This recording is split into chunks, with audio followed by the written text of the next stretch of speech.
Shifting focus now, U.S. President Donald Trump has announced a flurry of trade agreements with Japan, Indonesia and Philippines after months of turmoil. These deals ease the tensions for some of Asia's largest manufacturing hubs.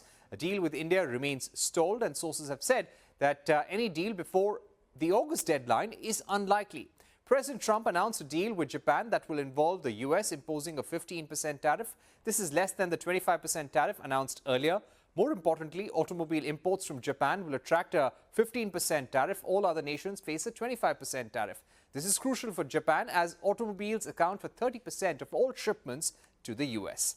Trump also announced that Japan will invest $550 billion in the U.S., largely in energy projects. Trump claimed that U.S. will keep 90% of the profits from these investments without providing further details. The U.S. will also reduce the tariffs on Indonesia. As per the deal, tariffs will come down from the 32% imposed earlier to 19% for the Philippines. The cut in tariff is minor. According to the deal announced by Trump, tariffs will reduce from 20% earlier to 19%. With this, the U.S. has now signed a framework for trade deals with at least half a dozen countries. A 3-month interim deal with China reduced tariffs to 30%. China is imposing a 10% tariff on U.S. goods in return, but this deal expires on the 12th of August, and U.S. has already hinted at a potential extension. The UK faces a 10% tariff and Vietnam faces 20% tariffs. In a move that could ease the tensions between the world's two largest economies, President Trump hinted that he could travel on a bilateral state visit to China in the coming days. Joining me now to discuss the US-Japan trade deal further is Norihiro Yamaguchi, the lead Japan economist at Oxford Economics. Thank you very much for joining us, Mr. Yamaguchi. Let me start by asking you, would you say this is a fair deal for Japan? I would say the conclusion was quite fair for Japan. Japan has been threatened with 25% by the US, but it turned out the deal was reached at the 15%. And what is important is that the individual product tariff on the auto product was also lowered to 15% from 25%. And this is quite important for Japanese economy because it is one of the most important industry in Japan. How do you think this will help the Japanese automobile industry? Right. So compared to the threatened tariffs and also the ongoing tariff rate of 25%, 15% is kind of reasonable. The Japanese fluctuate by this amount, and the Japanese auto industry have been absorbing this fluctuation in the yen. Sometimes it's favorable, sometimes it's not. So overall, I think the 15% for the auto industry was quite reasonable for. The United States has so far announced deals with Indonesia, Vietnam, Japan and Philippines. Overall, how will these deals rebalance trade between US and South Asia, and will the US really be a gainer? Right, but the important thing to note is that the US-China there has not agreed yet.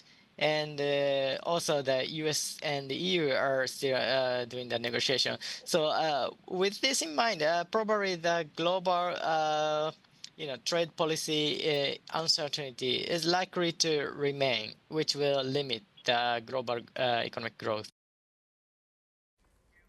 How will these deals impact the trade relationship of Vietnam, Indonesia, Japan and Philippines with China actually?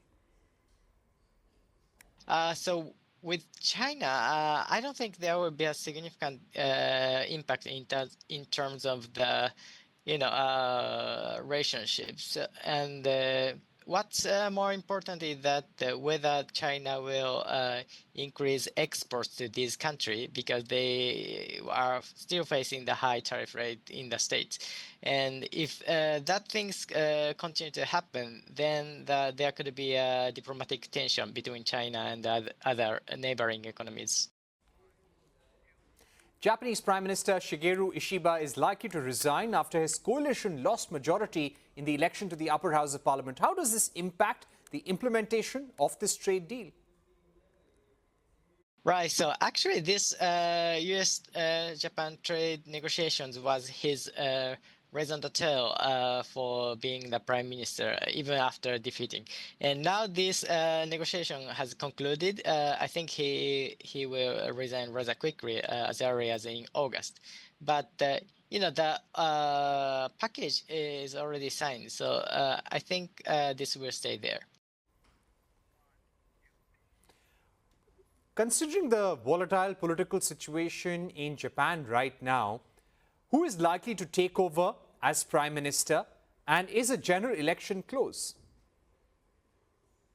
Yes, so the political situation is still quite unclear, and the what was seen during the election was that the right-wing parties is quite emerging quickly, and with this in mind, probably the policy, the including the economic policy, monetary policy, will move toward looser fiscal management, and also could make it more difficult for the Bank of Japan to impose any of the rate hikes ahead. All right. Thank you very much for joining us, Mr. Yamaguchi, with your views on how this trade deal between US and Japan is going to help the Japanese economy, and also the political situation and economic challenges for the next person who will be leading Japan as Prime Minister. A quick look